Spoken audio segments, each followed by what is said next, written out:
Bismillahirrahmanirrahim. Assalamualaikum warahmatullahi wabarakatuh. Salam sang sejati. Sesungguhnya hakikat daripada sholat itu adalah wujud daripada manusia yang sejati. Gambarannya sebagai berikut. Yang pertama, yang menjadi badannya manusia di dalam sholat adalah niat. Segala amal perbuatannya selalu didahului dengan niat, dan wujud daripada niat tersebut ialah berupa gerak dari badan atau anggota tubuh manusia. Dan niat yang sebenarnya adalah ingat, yang mengingatkan kembali kepada diri kita bahwa segala gerak tubuh dan nafas ini hanya milik Allah, dan saatnya diri kita secara keseluruhan manunggal dengan rasa, manunggal dengan rupa, manunggal dengan wujud, dan manunggal hidup dengan zat yang maha tunggal. Kedua, yang menjadi akalnya manusia di dalam sholat adalah takbiratul ihram, karena di dalam takbir adalah makrifatnya seorang hamba dan sejatinya mengetahui dengan akal di hatinya, fuad, dan akal di kepalanya. Ketiga, yang menjadi kepalanya manusia di dalam sholat adalah surat Al-Fatihah. Maksudnya adalah ia sebagai pembuka dan syahnya perilaku tubuh untuk memasuki alam kefanaan atau mi'raj, dengan menyatukan segala kehendak rasa kepada kehendak rasa yang tunggal. Dan pada saat membaca surat Al-Fatihah, kita harus mensyukuri segala nikmat dan karunia-Nya. Alhamdulillahirabbil alamin. Di mana pada saat pertama kalinya ruh memasuki ke dalam jasad yang berawal dari kepala, sehingga menghidupkan anggota tubuh dari kepala yang meliputi akal dan alat indrawinya. Kebaikan ataupun dosa berawal dari rangsangan yang ada di kepala manusia yang meliputi akal dan alat indrawinya, sehingga menimbulkan dampak perilaku pada anggota tubuh yang lainnya. Karena itulah manusia hendaknya selalu ingat kepada Allah dengan menjaga organ di sekitar kepalanya untuk menghindarkan diri daripada perbuatan maksiat. Keempat, yang menjadi matanya manusia di dalam sholat adalah ruku. Di dalam ruku adalah wujud berimannya ruh dan badan kepada zat yang maha tunggal, yang telah menciptakan seluruh yang ada di alam dunia ini. Manusia hendaknya bisa melihat dengan indera penglihatannya sesuai dengan fungsinya, dan bisa saling tolong-menolong, menghargai, menghormati, tenggang rasa, saling menjaga, tidak berbuat kerusakan, tidak merasa lebih tinggi atau sombong terhadap makhluk ciptaan Allah yang lainnya. Kelima, yang menjadi tulangnya manusia di dalam sholat adalah membaca kalimat Sami Allahu liman hamidah. Fungsi tulang adalah sebagai penegak dan pelindung organ tubuh lainnya, dan segala sesuatu yang dipelajari ataupun didengar tidak akan bisa terwujud tanpa adanya perilaku.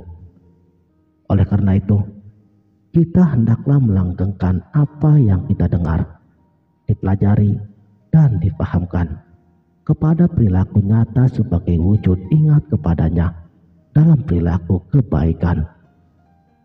Sami'na wa ata'na.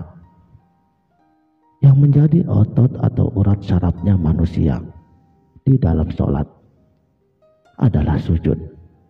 Di dalam sujud adalah sebagai bukti syahnya diri atau raga atau zat bahwa adanya diri manusia karena adanya Allah. Wujud badannya manusia hakikatnya hanya Allah yang ada dan yang menggerakkannya. Dan manusia tiada daya atau tiada kekuatan lagi, serta akan kembali kepada zat penciptanya.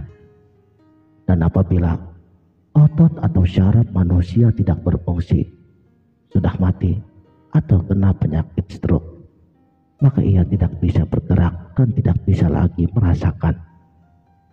Jadi sejatinya yang memberi rasa manusia adalah bumi. Ketujuh, yang menjadi ruhnya manusia di dalam sholat adalah rukuk dan sujud. Ruh yang telah memberi hidup kepada raga atau jasad. Pada hakikat intinya, manusia sejati adalah manusia yang di dalam sholatnya selalu mengingat akan hidup, yaitu hidup di dalam kelanggengan, di mana alam kelanggengan ini berasal daripada alif mutakallim wahid, atau sejatinya cahaya atau nur jati. Rukuknya sholat mengingatkan kepada manusia terhadap sang penciptanya yang telah memberinya nafas yang disebut sebagai anasir angin dari kehidupan. Dan anasir angin ini terbagi kepada 4 bagian. Simak baik-baik. Yang pertama, nafas. Itu diibaratkan seperti angin yang keluar dari hidung kita. Cahayanya berwarna putih yang menciptakan indera penciuman. Dan pujinya, la ilaha illallah. Kedua, nafas adalah angin yang keluar dari telinga. Cahayanya berwarna kuning yang menciptakan indera bagi pendengaran. Dan pujinya, ya Allah, ya Muhammad. Ketiga, anfas adalah angin yang keluar dari mulut. Cahayanya berwarna merah yang menciptakan perkataan. Dan pujiannya, Allahu, Allahu. Dan keempat, nufus adalah angin yang keluar dari mata. Cahayanya berwarna hijau yang menciptakan penglihatan. Dan pujinya, Yahu, Allahu. Angin yang keempat macam tersebut juga disebut sebagai sirullah. Selanjutnya, di dalam sujudnya sholat, mengingatkan manusia akan anasir air kehidupan yang terdiri daripada 4 perkara. Pertama, air nur mani terletak di kepala. Kedua, air nur maningkem terletak di dada. Ketiga, air nur mazi terletak di perut. Dan keempat, air nur wadi terletak di kaki. Kemudian yang kedelapan, yang menjadi kulitnya manusia di dalam sholat adalah duduk tahiyat. Di dalam duduk tahiyat itu adalah tasdid atau tahiyat sejati. Tidak akan berlafaz Allah bila tidak ada tasdidnya. Bila tasdid sebagai jauhar awal, maka kulit manusia sebagai pembentuk awal manusia sebelum organ tubuh yang lainnya.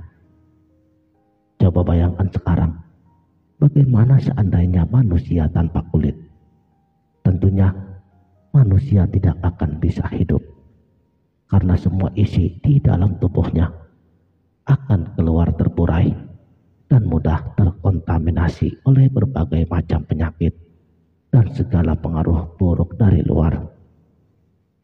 Jadi hakikatnya, kulit adalah diam atau jumeneng, dan sifatnya tetap atau langgeng. Maksudnya hendaknya manusia selalu langgeng dalam mengingat kepada zat yang hidup, langgeng tanpa nama dan tanpa suara, di mana sifat 20 sudah menyatu di dalam dirinya. 9. Yang menjadi tangannya manusia di dalam sholat adalah 2 kalimat syahadat. 2 kalimat syahadat adalah tanda-tanda keimanan manusia. Ketika diucapkannya, namun pembuktian daripada keimanan yang lestari atau yang langgeng terdapat di tangannya. Sebab perilaku baik ataupun buruk seringkali diwujudkan melalui tangannya.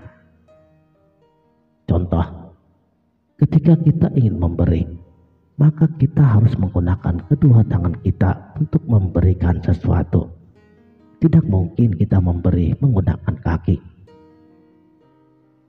Lalu, ketika manusia berada di dalam kejahatan, maka anggota tubuh yang sering digunakan adalah tangannya, yaitu ketika ia mencuri, membunuh, korupsi, memukul ataupun memperkosa.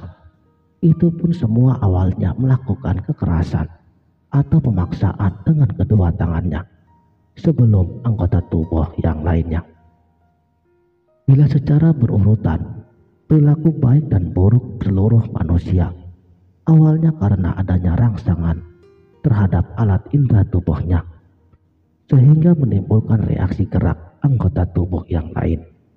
Dan sebagai puncak, aksi reaksi negatif tersebut yang tidak tertahankan itu terletak pada tangannya. Karena itulah di tangannya tersebut terdapat simbol dan tanda kekuasaan Allah. Di telapak tangan manusia berupa Asmaul Husna, dan jari-jari tangan manusia membentuk lafaz Allah. Maksudnya agar kita selalu ingat dan waspada terhadap syahadat kepada Zat yang Maha Suci, untuk selalu langgeng menggunakan tangan kita sesuai dengan sifat Asmaul Husna tersebut. 10. Yang menjadi kakinya manusia di dalam sholat adalah salam. Di dalam salam, sebagai wujud berkumpulnya semua aspek sholat dari seluruh anggota tubuh kita, yang harus dilakukan secara langgeng dan direalisasikan melalui kaki. Maksudnya harus terus diupayakan atau ada tindakan nyata, yaitu untuk melangkahkan kakinya kepada jalan kebenaran, yaitu dengan saling memberikan kesejahteraan, saling peduli, tolong menolong, saling memberi, dan lain-lain. Mudah-mudahan dari penjelasan singkat pada video ini, kita semua akan mendapatkan manfaatnya, bahwa sejatinya sholat adalah perilaku atau budi pekerti tata krama manusia kepada Sang Pencipta, kepada diri pribadi, dan kepada semua makhluk ciptaannya. Itulah mengapa Allah mengutus baginda Nabi Shallallahu Alaihi Wasallam untuk menyempurnakan akhlak manusia, dan sholat dapat mencegah perbuatan keji dan mungkar. Sekianlah, terima kasih telah menonton. Sampai jumpa di video berikutnya. Wabillahi taufik wal hidayah. Wassalamualaikum warahmatullahi wabarakatuh.